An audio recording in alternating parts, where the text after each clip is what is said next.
9 da Constituição Federal, né, a exploração da previdência privada, olha aí, a Lei 12.618 de 2012, que jogou aí os servidores públicos na vala comum do regime geral da Previdência Social, previsto na Lei 8.213 de 91, né? E a Lei Complementar 109, a lei que cuida da Previdência Complementar. Previdência Complementar. Lei Complementar 109 de 2001. Então, tratando-se de saúde, de educação e de previdência, há previsão na Constituição Federal autorizando a exploração, a atividade econômica organizada nos termos do artigo 966 da Lei 10.406 de 2002, por pessoas jurídicas de direito privado, portanto, pela iniciativa privada. Então, por isso que tem escolas privadas,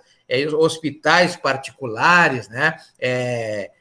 Previdência complementar, em função exatamente desses artigos 109, 209 e 202, parágrafo 1º da Constituição Federal. Então, nós temos aí 3 formas de prestação de serviço público: direta, indireta, ou, se não, sem a realização de contrato administrativo, sem a licitação, né, e sem ser com concessionária, permissionária ou autorizada nos termos da Lei 8.987 de 95, pode ser explorada diretamente por uma pessoa jurídica de direito privado, conforme determina lá o artigo 44 da Lei 10.406 de 2002. Então, são 4 as atribuições das administrações. Estou falando aqui das administrações, porque cada esfera, né, da organização político-administrativa representa um tipo de administração pública.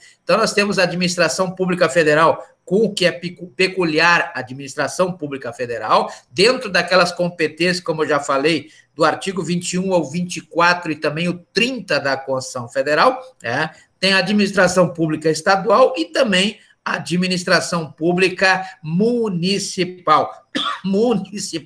Né? A pergunta número 6 é: qual é a composição das administrações públicas subjetivas? Né? Já vimos que elas se compõem pelo quê? Pelas entidades públicas, órgãos públicos e agentes públicos. Entidades públicas, órgãos públicos e agentes públicos. Entidades públicas compõem a administração pública indireta, né? Prevista aí nas 3 esferas das administrações públicas. No artigo 37 caput da Constituição Federal, artigo 27 caput da Constituição do Estado do Acre, artigo 12 da Lei Orgânica do Município de Rio Branco, prevê lá, né, as entidades públicas, e tem 2 tipos: as entidades públicas de direito público e as entidades públicas de direito privado, né? Direito privado, que são as empresas públicas e as sociedades de economia mista, criadas aí nos termos do artigo 37,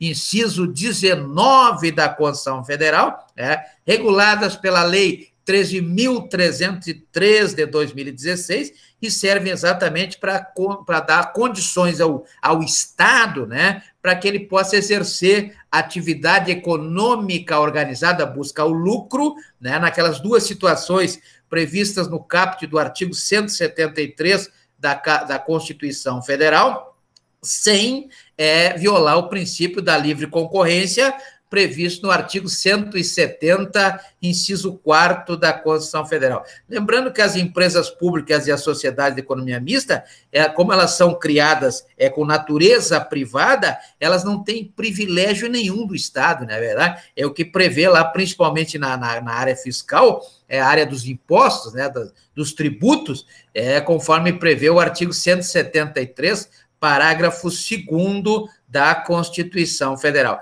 Então, nós temos aí as entidades, né, que têm personalidade jurídica, que são criadas pela descentralização administrativa, e temos os órgãos. Os órgãos, eles compõem a administração pública direta, né, são criados por desconcentração administrativa e não tem personalidade jurídica, ou seja, eles são juridicamente atrelados aos entes públicos, e cada esfera tem o seu ente, né?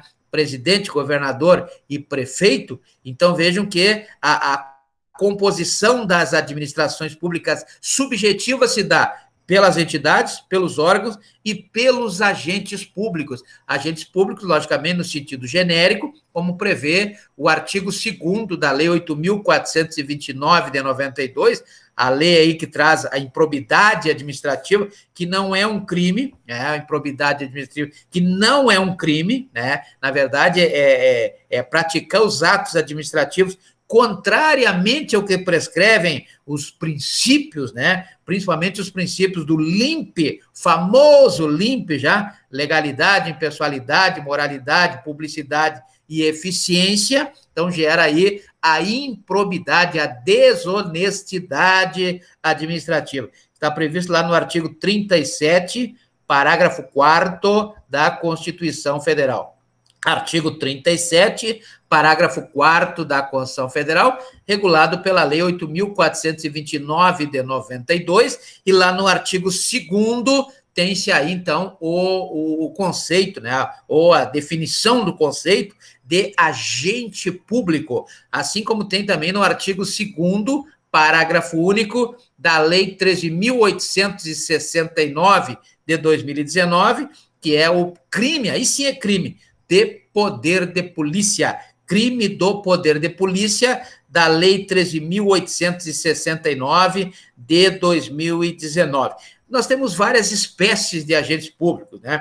Temos os primeiros, os administrativos, que são 3. Primeiro, servidor público, aquele regulado pela Lei 8.027 de 90, que acessa aí a administração pública pelo concurso de provas de títulos do artigo 37, inciso 2º da Constituição Federal. Depois temos os empregados públicos da Lei 9.962 de 2000, né, que trabalham nas empresas públicas e nas sociedades de economia mista, nas entidades públicas de natureza privada, né, da Lei 13.303 de 2016, e ainda tem os temporários da Lei 8.745 de 93, né? Além dos administrativos, ainda tem os vinculados, né? Os delegados, que, por exemplo, nós temos vários delegados aí que exercem funções públicas, como o cartorário, por exemplo, o tabelião, lá do artigo 236 da Constituição Federal, que é uma função delegada pelo poder público, né?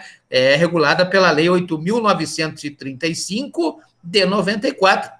Lei 8.935 de 94, né, que exerce todas aquelas atividades previstas na Lei 6.015 de 73, 6.015 de 73. Então, nós temos os credenciados, os delegados administrativos, credenciados, delegados, honoríficos, aqueles que só ocupam funções, né, mesário, qual é o outro? O jurado lá do Conselho de Sentença, que julga os crimes dolosos contra a vida, nos termos do artigo 5º, inciso 58 da Constituição Federal. Os mesários que atuam nas eleições, eles não fazem concurso, eles não são servidores públicos, eles apenas prestam função pública, mas eles são responsáveis. Eles podem praticar improbidade administrativa, eles podem praticar crime de abuso de autoridade, né? Eles podem praticar crimes contra a administração pública, nos termos do artigo 327 do Código Penal. Eles não são servidores públicos, eles não fazem concurso público, mas eles estão sujeitos aí às responsabilidades à vista do poder disciplinar, poder administrativo disciplinar das administrações públicas. Então, vejam que, além desses, do administrativo, do credenciado, do delegado, do honorífico, tem ainda os políticos. O político tem 2 tipos. Político com mandato, que é o senador, o deputado, também é um agente público, político, né? E tem os juízes, que são os vitalícios, né? Tem vitaliciedade, né? Como prevê aí o artigo 95, inciso 1º da Constituição Federal, e também prevê para os promotores públicos, no artigo 128, parágrafo 5º, inciso 1º da Constituição Federal, a vitaliciedade. Então, nós temos aí todas essas espécies de agentes públicos, né, administrativos, credenciados, delegados, honoríficos e os políticos. E os políticos são 2 tipos. o comandato e o vitalício, né? Então, nós vamos